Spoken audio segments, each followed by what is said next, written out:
요한복음 1장 12절로 14절까지 말씀을 읽겠습니다. 영접하는 자, 또 그 이름을 믿는 자들에게는 하나님의 자녀가 되는 권세를 주셨으니 이는 혈통으로나 육정으로나 사람의 뜻으로 나지 아니하고 오직 하나님께로부터 난 자들이니라. 말씀이 육신이 되어 우리 가운데 거하시매 우리가 그의 영광을 보니 아버지의 독생자의 영광이요 은혜와 진리가 충만하더라. 아멘. 오늘 우리가 읽은 이 말씀은 요한복음 전체의 서론에 해당합니다. 이 서론 부분의 주제가 무엇인가 하면요, 바로 성육신과 그 사건을 대하는 세상의 반응에 대해서 우리에게 말씀해 주고 있습니다. 이 성육신이라는 이 사건은 아주 굉장한 사건입니다. 성육신, 인류의 역사를 새로 쓴 그 엄청난 사건인 것입니다. 이 성육신이 인류 역사의 기준입니다. 혹시 인류 역사를 나눌 때 AD 또는 BC라는 이 말로 나누잖아요. 예수님 이전, 예수님 이후라는 뜻입니다. 그리고요, 이 성육신 이후에 야만인들은요, 문명인이 되었고요. 인류의 가장 큰 문제들이 해결되는 놀라운 그런 역사가 바로 이 성육신 이후에 다 일어났습니다. 그래서 이 성육신, 이 사건은 굉장한 그런 사건인 것입니다. 그래서 우리에게 주신 이 말씀을 통해서 성육신이라는 제목으로 말씀을 전하겠습니다. 우리 늘 하시던 대로요, 또 한번 우리 신앙 고백하십시다. 우리 입술의 고백이 우리의 인생을 아름답게 만들어갑니다. 우리 같이 고백하겠습니다. 나는 예수 믿어 구원의 복을 받았습니다. 나는 예수 믿어 건강의 복을 받았습니다. 나는 예수 믿어 이전보다 더 행복하게 되었습니다.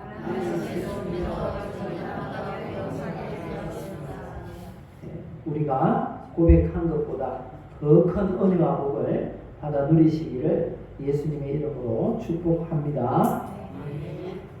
요한복음 전체의 기록 목적 또는 이 성경 전체의 기록 목적이 바로 요한복음에 나와 있습니다. 그 목적이 뭘까요? 왜 성경을 하나님께서 성령으로 감동하시고 기록하게 하셨을까요? 바로 이것이 성경의 기록 목적이라는 것입니다. 우리 뭔지 읽어보실까요?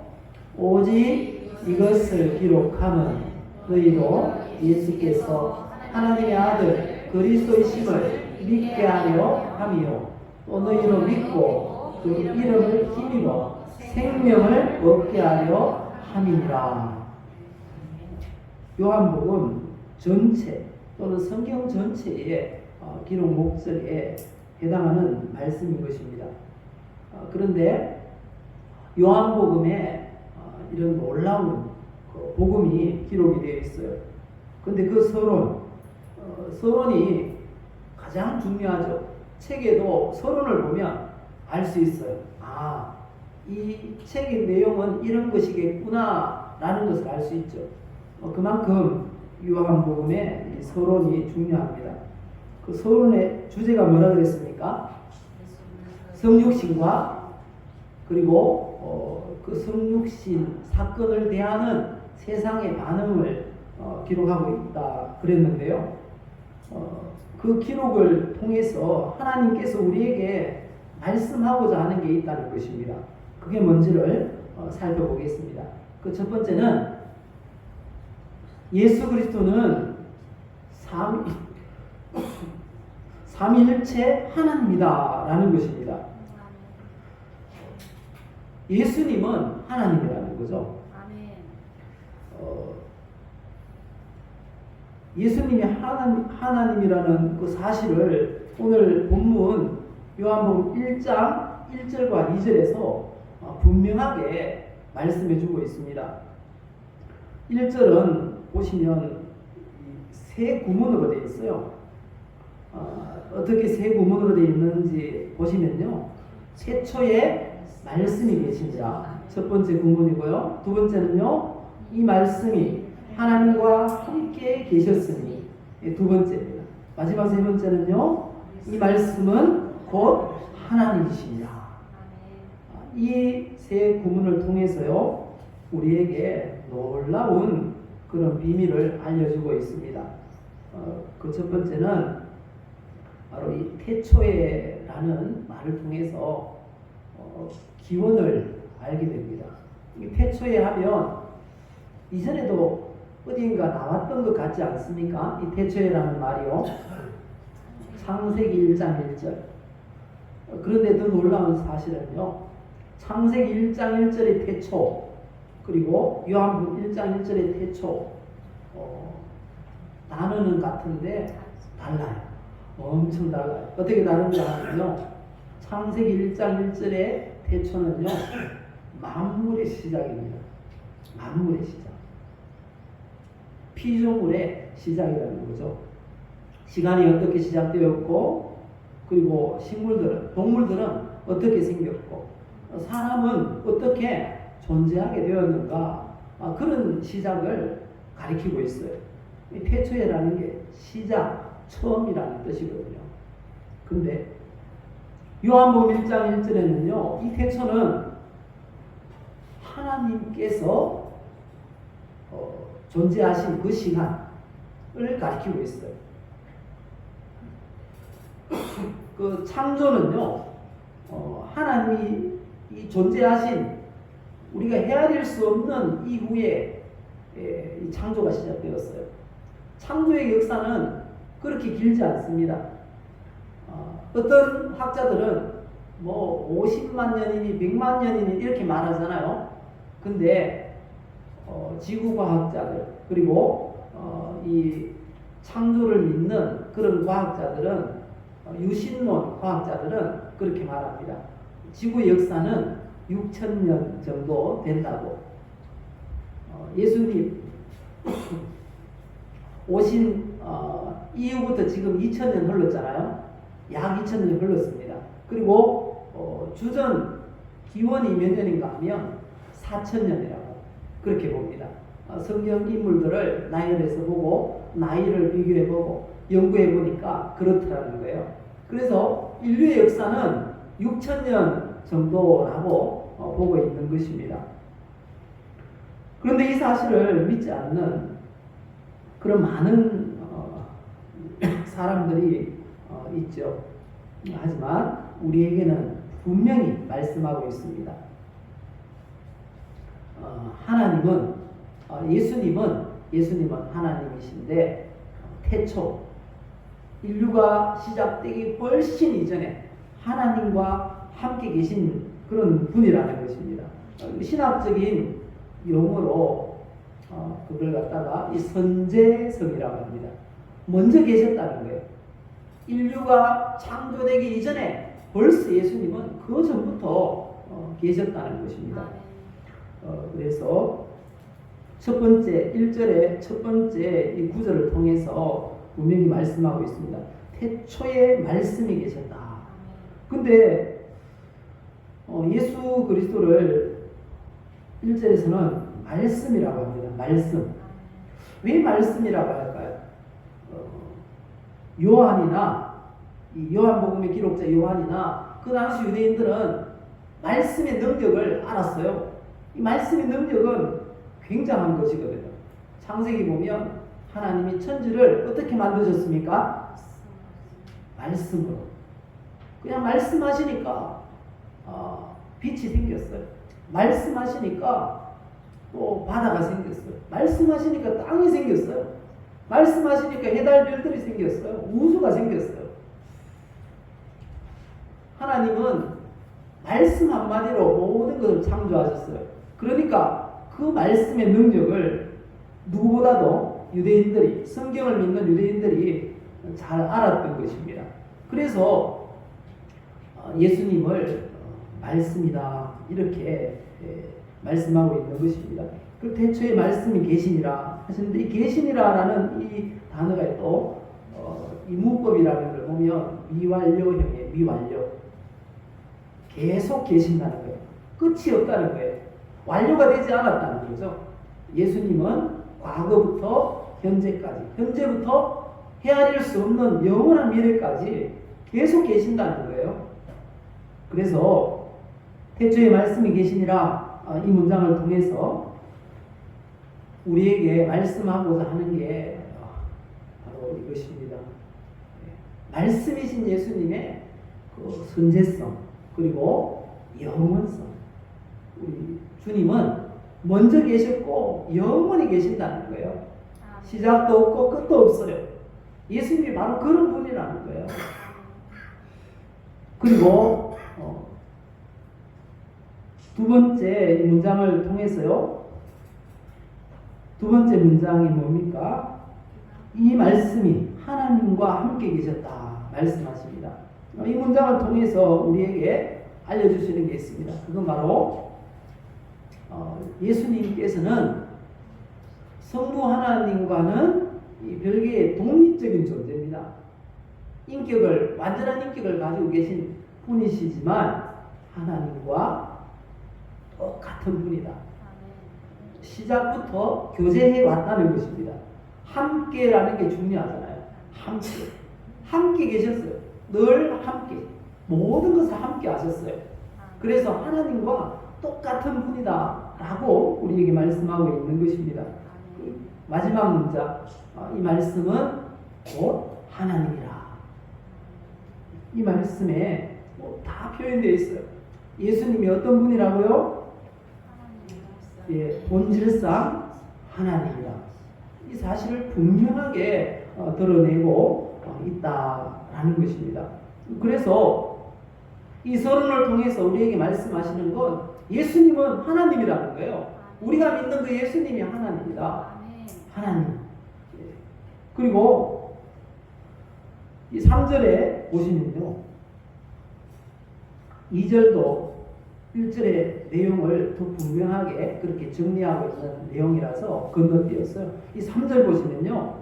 예수님은 어떤 분이라고 하십니까? 창조주라고 하십니다. 예수님은 창조주. 이제 3절 우리 성경을 보시고 같이 읽어볼까요? 만물이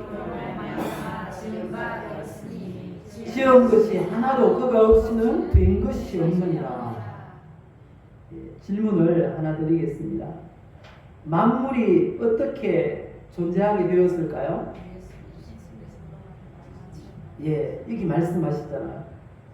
그런데 이걸 몰랐던 그 성육신 이전에 그 사람들은요 그렇게 생각했다고 해요. 어떤 사람은 어떤 자연 철학자, 그때는 철학자들이 가장 지식인들이었거든요. 그렇게 생각했답니다. 만물은 아마 물에서 시작되었을 거야. 왜냐하면 생명체가 물이 있어야 살잖아요. 그래서 물에서 시작되었을 거야. 이렇게 생각했습니다. 그리고 어떤 사람들은 빛에서 시작되었을 거야. 이렇게 생각했습니다. 햇볕이 비치면 잘 자라고, 햇볕이 비치지 않으면 잘 건강하게 자라지 못하잖아요. 그리고 또 어떤 사람은 이 공기에서 시작되었을 거야. 이렇게 주장을 했더라는 것입니다. 왜냐하면 성육신 이전에까지 그렇게 생각했어요. 그래서 예수 믿지 않는 사람들은 지금도 제일 어려운 질문이 그거래요. 닭이 먼저일까요? 달걀이 먼저일까요? 뭐가 먼저입니까? 예, 닭이 먼저죠. 달걀을 품은 닭을 하나님께서 만드신 거죠. 그런데 성경은 세상은 아무것도 몰라요. 알 수가 없어요. 왜냐하면 그냥 사람이 창조되어 보니까 그냥 다 있어요. 만물이 있거든. 풀도 있고 해달별도 있고 다 있어요. 사람들도 존재하고 그러니까 모른다는 거예요. 그리고 사람이 만들 수 있는 게 지금도 하나도 없다잖아요. 풀 한 포기도 못 만들어요. 피 한 방울도 못 만들잖아요, 사람들이. 그러니까 알 수가 없는 거죠. 그래서 생각을 깊이 하다 보니까 그런 말을 하게 되었다는 것입니다. 하지만 성경은 이 만물이 어떻게 있게 되었는지를 분명하게 말씀하세요. 창세기 1장을 보시면요, 잘 알 수 있습니다. 오늘 읽었던 3절을 보시면 만물이 그로 말미암아 지음바 되었으니 이렇게 말하니까 예수님이 그럼 다 만드셨나? 혼자 하셨나? 창조 사역을 혼자 하셨나? 이렇게 생각할 수 있을 텐데 창세기 1장 1절로 3절을 보면요, 삼위일체 하나님께서 함께 하셨다는 걸 발견하게 됩니다. 창세기 1장 1절을 보니까요, 누가 천지를 창조하셨다고 합니까? 하나님이. 이분은 성부 하나님이에요. 그리고 2절에 보니까요, 그 창조될 당시 하나님의 영이 수면 위에 운행하고 있었어요. 하나님의 영은 무엇일까요? 예, 성령님이세요. 그리고 창조하실 때 하나님께서 말씀하셨어요. 하나님이 이르시되라는 것, 하나님이 말씀하시되라는 것입니다. 말씀하시니까 창조 역사가 일어났어요. 그래서 이 말씀을 요한복음 1장에 누구라고 하십니까? 예수님이라고, 예수 그리스도라고 말씀하고 있는 것입니다. 이렇게 삼위일체 하나님께서 창조 사역을 다 하셨어요. 그래서 바로 예수님이 하나님이라는 걸 증거하고 있는 것입니다. 그리고 세 번째 이 서론이 우리에게 말씀하시는 바는요, 예수님 안에 생명이 있다는 것입니다. 예수님 안에 생명이 있어요. 그래서 예수 믿으면 어떻게 됩니까? 영생을 얻어요. 생명을 얻어요. 예수님 안에 생명이 있어요. 4절 5절 분명하게 말씀합니다. 그 안에 생명이 있었으니 이 생명은 사람들의 빛이라. 빛이 어둠이 깨닫지 못하더라. 여기서 그 안에 말씀 아니죠. 그 말씀은 14절을 보면 예수 그리스도임을 분명하게 말씀하고 있어요. 성육신 하신 말씀이 바로 예수 그리스도라는 것입니다. 그런데 그 예수 그리스도 안에 생명이 있다는 거예요. 그리고 그 생명이 사람들에게 빛이라는 거예요. 이 빛은 복음을 상징합니다. 복음이 온 세상에 비춰야 밝아져요. 복음이 들어간 곳마다 밝아져요. 서론에서 야만인들이 성육신으로 말미암아 문명인이 되었다 그랬잖아요. 예수 믿고 나서 인류의 역사가 놀랍게 발전했어요. 가장 비근한 예로 우리나라 한강의 기적이 어떻게 일어났습니까? 복음이 들어오고 나서 일어났어요. 복음이 들어오니까 밝아지는 거예요. 살기 좋아지는 거예요. 그런 역사가 일어나게 되는 것입니다. 그래서 예수 그리스도가 바로 복음이라는 거예요. 예수님이 생명이라는 거예요. 그래서 성경이 말씀하시잖아요. 예수님이 오신 이유가 뭐라고요? 생명을 얻게 하고 더 풍성히 얻게 하려는 것이다. 분명히 말씀하시잖아요. 그래서 믿는 사람들은 생명을 얻게 되었습니다. 그래서 요한복음 14장 6절에도 분명히 말씀하세요. 예수님이 뭐라고요? 하나님 만나는 길이고, 그리고 진리, 그리고 생명이라고. 유일한 생명. 예수님 믿어야만 살 수 있는 줄 믿습니다. 그래서 서론을 통해서 우리에게 예수 그리스도는 선재하신 분, 하나님이라는 거죠. 창조주이시고 생명이시고 복음이시다 라는 것을 우리에게 말씀하셨어요. 그리고 또 이어서 우리에게 말씀하십니다. 예수 그리스도가 어떤 분이라고 하십니까? 모든 사람에게 증거해야 할 분이다 이렇게 말씀하십니다. 오늘 말씀을 보면요, 6절에 보시면 하나님께서 보내신 사람이 있다는 거예요. 누군가 하면요, 요한이라는 사람이다 말씀하고 있습니다. 그런데 요한복음의 기록자가 누굴까요? 요한이에요. 그럼 6절에서 말씀하는 요한이 이 사람일까요? 아니라는 거예요. 이 사람은 두 사람이 이름이 똑같아요. 그래서 구분하기 위해서 요한복음의 기록자는 사도 요한이라고 하고요. 그리고 6절에 이 요한은 세례 요한이라고 부릅니다. 이 두 사람 같은 이름은 가졌지만 사역이 좀 달랐어요.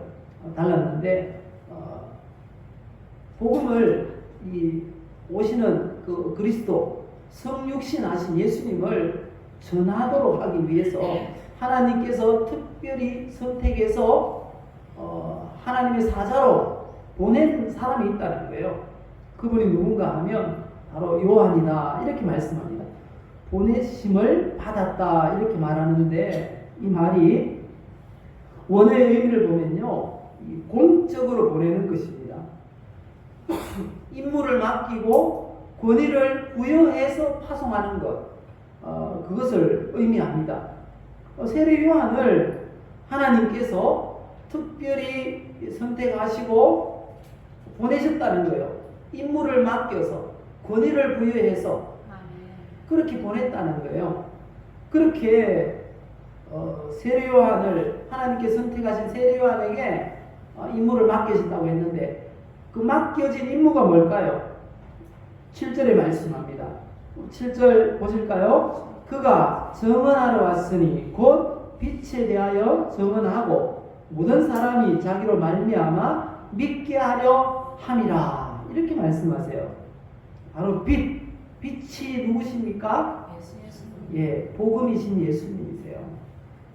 그 예수님을 증거하는 게 이 세례 요한의 임무다라고 말씀하고 있는 것입니다. 하나님께서 이 예수 그리스도를 증거하기 위해서 특별하게 사람을 선택하시고 그렇게 권위를 부여하시고 보내셨다는 거예요. 그런데 그 빛으로 오신 생명으로 오신 예수님도 본인이 그 당신께서 직접 가셔야 될 그 곳곳에 성도들을 대신 보내셨다고 그렇게 말씀하세요. 그리고 왜 이렇게 하나님께서 특별히 사람들을 선택하시고 권위까지 부여해서 이렇게 보내시려고 애를 쓰시는 걸까요? 예수님도 그러시고요. 왜 그럴까요? 이 세상에는 구원의 길이 하나밖에 없어요. 그 복음을 들어야만 구원받을 수 있기 때문에 그렇게 하신다는 거예요. 그래서 로마서 10장에 말씀하시잖아요. 누구든지 주의 이름을 부르는 자는 구원을 받으리라. 그런즉 그들이 믿지 아니하는 이를 어찌 부르리요? 듣지도 못한 이를 어찌 믿으리요? 전파하는 자가 없이 어찌 들으리요? 그러면서 말씀합니다. 보내심을 받지 아니하였으면 어찌 전파하리요? 우리가 바로 하나님께서 보내신 그 성도들인 줄 믿습니다. 그런데 더 안타까운 사실이 있어요. 하나님께로부터 우리가 보내심을 받아서 이렇게 복음을 전하는데도 듣는 사람들이 다 믿을까요? 그렇지는 않아요. 마가복음 16장에 보니까요. 명령하십니다. 너희는 온 천하에 다니며 만민에게 복음을 전파하라. 그러면 두 가지 반응이 나타난다는 거예요. 16절 보시면 믿고 세례를 받는 사람이 있고 믿지 않는 사람이 있다는 거예요. 믿고 세례를 받는 사람은 구원을 얻을 것이고 믿지 않는 사람은 정죄를 받으리라. 이렇게 말씀하십니다. 왜 믿는 사람도 있고 믿지 않는 사람도 있는 것일까요? 하나님이 다 선택한 게 아니에요. 사도행전 13장 48절을 보시면 어떤 사람이 있다고 하십니까? 어떤 사람이 예수 믿는다고 하십니까? 영생을 주시기로 작정된 자가 믿는다는 것입니다. 그래서 복음을 전해도 어떤 사람은 믿고 어떤 사람은 믿지 않는 것입니다. 이 자리에 앉아있는 저와 여러분들은 바로 영생을 주시기로 하나님께서 작정하신 그런 사람들인 줄 믿습니다. 하나님께서 저와 여러분을 선택하셨어요. 얼마나 감사한 일입니까? 우리 한번 인사합시다. 하나님이 당신을 찍었어요.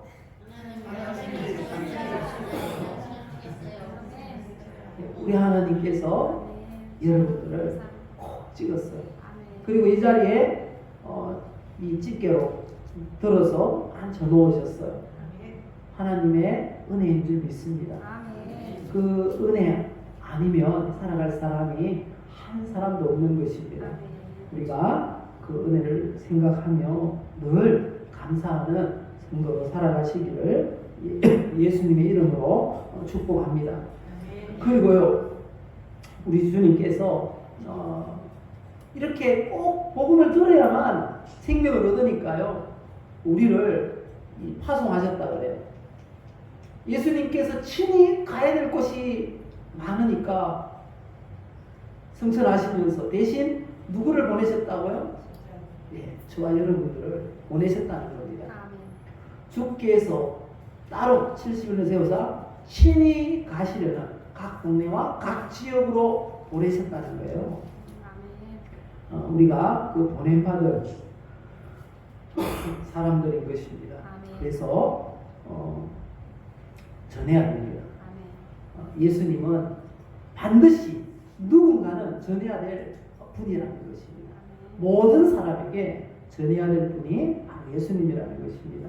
왜냐하면 예수님만 우리에게 생명을 주실 수 있는, 구원을 주실 수 있는 분이기 때문인 것입니다. 유일한 구원의 길 되시고 믿는 모든 사람들의 생명 되시는 그 예수님을 전하는 성도가 되시기를 예수님의 이름으로 축복합니다.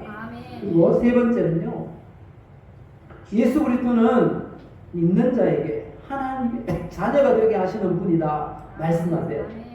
예수 그리스도께서 오셨을 때 세상 사람들이 어떻게 반응했을까요? 생명으로 빛으로 그렇게 오시니까 환영했을까요? 아니라는 거예요. 오늘 본문 10절을 보시면요, 세상이 그를 알지 못하였다 이렇게 말씀하세요. 알아보지 못했어요. 가난한 요셉과 마리아 가정에 왔잖아요. 여관에서 있을 곳이 없어서 그 말구유에 누이셨잖아요. 그런 모습으로 오시니까 우주 만물을 창조하신 분인데 알아보지 못했어요. 그래서 세상 사람들이 어떻게 했다고 합니까? 11절 보면요,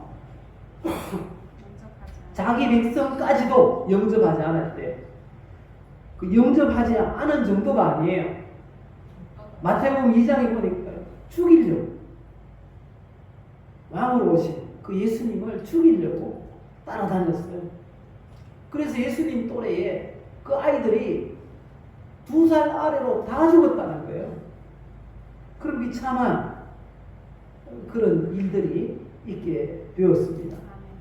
예수님을 죽이려다가 예수님 또래의 아이들이 죽게 된 것입니다. 그냥 영접하지 않으면 되는데 그렇게 하지 않아요. 예수 안 믿는 사람, 자기들만 안 믿으면 되는데 믿는 사람을 핍박하고 박해하잖아요. 똑같은 그런 모습인 것입니다. 그렇지만 그런 상황 속에서도 예수 믿으면 어떻게 됩니까? 12절 말씀 보시면요. 영접하는 자, 곧 그 이름을 믿는 자들에게는 어떤 권세가 주어집니까? 하나님의 자녀가 되는 권세가 주어진다는 것입니다. 이상하지 않습니까? 왜? 예수 믿으면 생명을 얻는다라는 말도 있고 예수 믿으면 구원받는다라는 표현도 있을 텐데 왜 예수 믿으면 하나님의 자녀가 되는 권세를 주셨다 이렇게 말씀하는 것일까요? 그 이유는요, 하나님의 자녀만 하나님의 집 천국에 들어갈 수 있기 때문인 것입니다. 요한복음 14장 1절에 아예 말씀하시잖아요. 내 아버지 집에 갈 곳이 많대. 예수님께서 하신 말씀이죠. 천국을 아버지의 집이라고 표현하세요. 그래서 하나님 아버지의 자녀들, 바로 성도들만 갈 수 있는 것입니다. 그 천국에. 우리가 예수님을 믿어서, 성육신 하신 예수님 믿어서 다 천국에 들어갈 수 있기를 예수님의 이름으로 축복합니다. 마지막 네 번째, 예수 그리스도는 어떤 분이라고요? 하나님의 임재가 충만하신 분이다 말씀하세요. 처음에 말씀의 제목을 성육신, 그러니까 어디선가 성육신이란 말이야 하면서 누군가 설명해 주시는 그런 소리를 들었는데요. 성육신이 뭔가? 이게 성육신이에요. 읽어보실까요? 하나님이신 그리스도께서 사람의 몸을 입고 동정녀를 통해 탄생하셔서 인류를 구원하신 역사적인 사건, 바로 이게 성육신인 것입니다. 이 성육신에 대해서 오늘 본문 14절에 분명하게 말씀하고 있습니다. 말씀이 육신이 되어 우리 가운데 거하시네 라고 말씀하세요. 말씀이 누굽니까? 예수 그리스도세요. 예수 그리스도는 바로 하나님이신데 삼위일체 하나님 중에 제2위가 되시는 성자 예수님이신데, 성자 하나님이신데 그분이 육신이 되었어요. 육신이 되었다는 건 진짜 사람이 되었다는 거예요. 사람들은 하나님과 뭐가 다를까요? 사람도 영적인 존재예요. 하지만 하나님과는 달라요. 하나님은 영이시잖아요. 그런데 많이 달라요. 육신을 입은 사람은 한계가 있다는 거죠. 제한이 너무 많다는 거예요. 몸이 아프고요, 또 피곤하기도 하고요, 이렇게 병들기도 하고요, 여러 가지 육신은 한계가 많아요. 근데 창조주이신 하나님이 육신을 입었어요. 얼마나 비참하게 된 겁니까? 그래서 성육신을 비하라고 그래요. 비하. 예수님의, 하나님의 자기 비하. 낮아진 거예요. 가장 낮아진 거. 비참하게 된 거라는 거죠. 그리고 부활하시고 성천하신 걸 예수님의 성기라고 해요. 예수님이 높아지셨다는 거예요. 그만큼 성육신은 낮아지신 거예요. 그런데 그 낮아지심을 통해서 무엇을 보여주시기 위해서 그렇게 하신 걸까요? 왜 성육신 하신 걸까요? 그건 바로 하나님의 임재를 우리에게 보여주시기 위해서 그렇게 하셨다는 것입니다. 14절을 보시면요, 말씀이 육신이 되어 우리 가운데 거하시네 우리가 그의 영광을 보니 아버지의 독생자의 영광이요 은혜와 진리가 충만하더라 이렇게 말씀하십니다. 이 충만하다, 가득 찼다는 거예요. 완전하게 되었다는 거예요. 예수님 안에서 완전하게 되었어요. 뭐가요? 영광이, 은혜가, 진리가 예수님 안에서 완전하게 되었어요. 근데 그 영광이 뭘까요? 그 영광이라는 게 구약 성경에 보면요, 하나님의 임재를 상징한다는 걸 알 수 있어요. 하나님의 영광이 임했다는 거예요. 가득하게 되었다고 합니다. 하나님의 임재가 가득하게 되었다는 그런 말씀이세요. 세상 사람들은 하나님을 볼 수 있을까요? 못 볼까요? 못 봐요. 보여야 보죠. 영이신데 안 보여요. 그런데 예수님을 본 사람은 누구를 보았다고요? 아버지를 보았다. 하나님을 보았다는 거예요. 그 사도 요한이 성경을 기록할 때 그 사실을 알았어요. 예수님을 보았잖아요. 그의 공생애를 보았잖아요.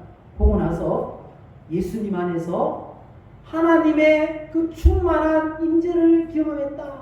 이렇게 기록하고 있는 것입니다. 바로 이 말씀이 그 말씀이에요. 결론을 맺겠습니다. 성육신 이 사건은 굉장한 사건입니다. 인류 역사에 놀라운 변화를 가져온 사건입니다. 생명을 주신 사건입니다. 인류에게 빛이 된 사건입니다. 그 성육신을 통해서 우리에게 알려주고 싶었던 게 있었어요. 그게 뭔가 하면요, 바로 이런 거죠. 예수 그리스도는 어떤 분이라고요? 삼일체 하나님이라는 거예요. 예수 그리스도는 어떤 분이라고요? 모든 사람에게 전해야 될 분이라는 거예요. 예수님은 어떤 분이라고요? 예, 하나님의 자녀, 바로 왕자가 되게 하시는 분이라는 거예요. 그리고 또 예수님은 어떤 분이라고요? 하나님의 임재가 충만한 분이라는 것입니다. 그분이 지금 어디 계십니까? 네, 안에 나와 함께 성령으로 계시는 줄 믿습니다. 예수 믿는 우리에게만 이런 특권이 주어진 사실을 우리는 믿어야 하는 것입니다. 우리 안에 충만하신 그 예수 그리스도와 함께 한 주간을 승리 안에 살아가시기를 예수님의 이름으로 축복합니다.